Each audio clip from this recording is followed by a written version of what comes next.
Hello 各位觀眾，大家好啊！歡迎收聽開封府娛樂新聞報道啊！我係峰峰，未睇片之前啦，幫忙先俾個 like 啦，share 嘅影片，subscribe 我個 channel 啦。喂，今日同大家講下關於阿晶哥。喂，晶哥真係把口啊，真係唔收㗎。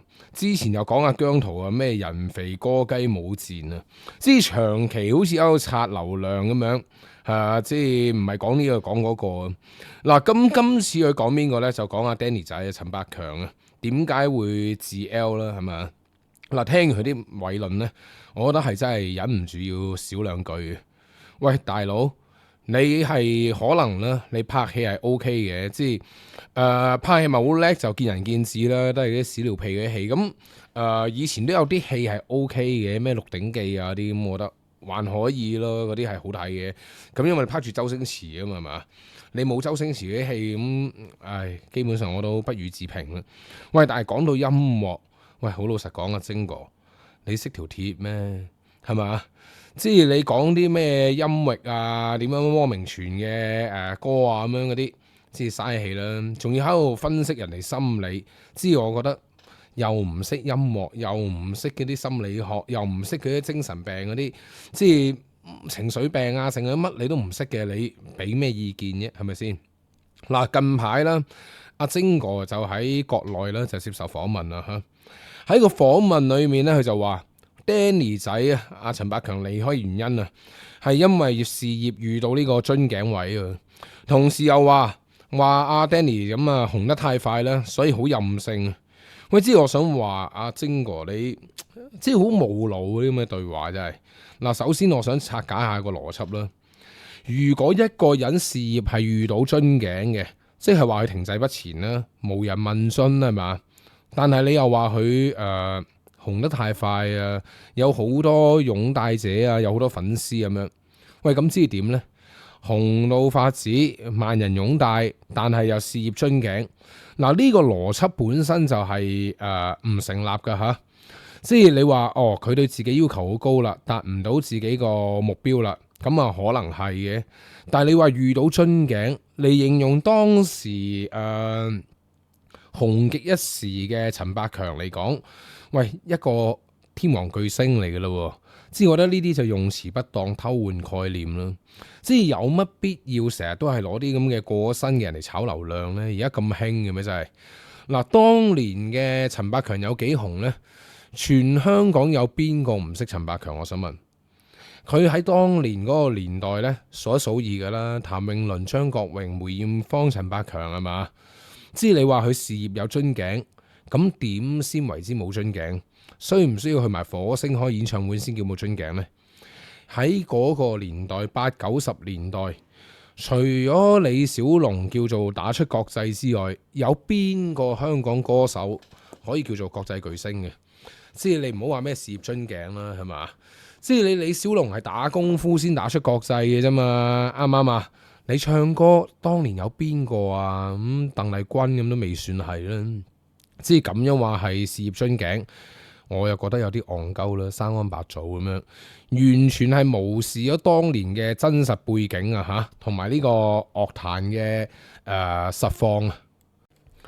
嗱，更令人無語嘅就係話阿晶哥話阿陳百強啊，聲線音域唔夠廣啊，唱唔到太高音，仲將阿陳百強同阿汪明荃對比。我想話喂，點樣係陳百強唱汪明荃嘅歌啊？點樣叫容易唱啊？邊個唱都得係嘛？喂，我想問一句啊，晶哥，你識唔識音樂噶？知唔知咩叫音樂啊？陳百強嘅音樂天賦喺當時香港樂壇嚟講，算係好出色啦，係嘛？無論係作曲啦、音樂感啦、彈電子琴啦、用假音啊啲啦，喺當年都好高 level 噶啦。喺嗰個年代，香港有幾多個歌手，有幾多首歌係要用到假音嘅？ Danny 就係其中一個啦，係嘛？佢對音樂嘅觸覺、對旋律嘅敏感度，喂，好多音樂人都係做唔到嘅。嗱，你話佢啲歌容易唱，咁啊，晶哥，不如你又出嚟試下唱首漣漪啊，係嘛？即係等啊，漣漪啊，偏偏喜歡你啊啲，喂，裡面都有唔少高音嘅，音域都廣嘅，知你或者係邊個都唱得。你睇下呢個中年好聲音入面，有幾多人係因為揀咗陳百強嘅歌而真係舐晒嘢？佢啲歌睇落簡單，但係真係要唱出感情，唱出嗰種味道呢，係唔容易嘅。好多人都講過啊，要翻唱都唔好翻唱陳百強嘅歌啦，係嘛？即係當年唱歌係講感情噶嘛，唔係今時今日飄高音啊，即係鬥喺度鳩嗌啊咁樣噶嘛，係靠點樣感情表達啊，用個聲線去演繹噶嘛。你用音域窄嚟否定佢嘅音樂成就，我覺得呢啲就井底之蛙啦。即係你將陳百強同阿汪明荃比，咁啊顧之然啦，汪阿姐又德高望重啦，但係佢唱嗰啲咩萬水千山總是情嗰啲，喂，同阿 Danny 仔啲係完全兩回事嚟噶嘛。即係你咁樣比較，我覺得你就侮辱緊音樂咯。即係首先咧，你侮辱音樂就唔緊要嘅，你本身就唔係一個音樂人，你扮乜嘢代表啫？仲喺度亂咁批評呢個音樂範疇嘅嘢，喂，等於今時今日求其揾個傻仔係嘛，走嚟喺度批評你拍嗰啲戲啊，點樣唔識攞角度啊咁樣，一樣咁戇鳩啫嘛。呢啲我覺得係 bullshit 嚟嘅係嘛？喂，咁啊晶哥，你今時今日喺個娛樂圈有一定嘅知名度嘅，你係有影響力嘅，你講嘢要負責任啊嘛嘛。嗱，阿晶哥仲話啦，陳百強啊性格脆弱。係因為活得太容易啦，太多人崇拜啊，造成任性啊。佢仲話喎，以前啲文武生啊，啲大花旦咁紅啊，都冇人開解㗎啦。點解阿 Danny 仔就唔得呢？咁樣嗱，聽到呢度，我覺得就係，唉，我唔識講佢。陳百強一個曾經為香港樂壇貢獻良多嘅巨星，因為抑鬱症而離開。你唔單止係冇半點嘅同情，仲要喺度話佢活得太容易、太任性。喂，你知唔知道啊？其實呢樣嘢我係好反感嘅。抑鬱症呢係一種病嚟嘅，唔係任性啊。每個人嘅心理承受能力都唔一樣。你個感冒啊、傷風咳啊啲，你可唔可以係因為任性而感冒嘅？病就係病啊嘛，你唔識唔好亂講啊嘛，係咪？知你點可以攞以前啲咩文武生去比較？時代唔同，壓力唔同，社會環境唔同，再何況就係話，喂，咁你真係有咗個病，咁就自然會有呢啲咁嘅問題噶啦，係嘛？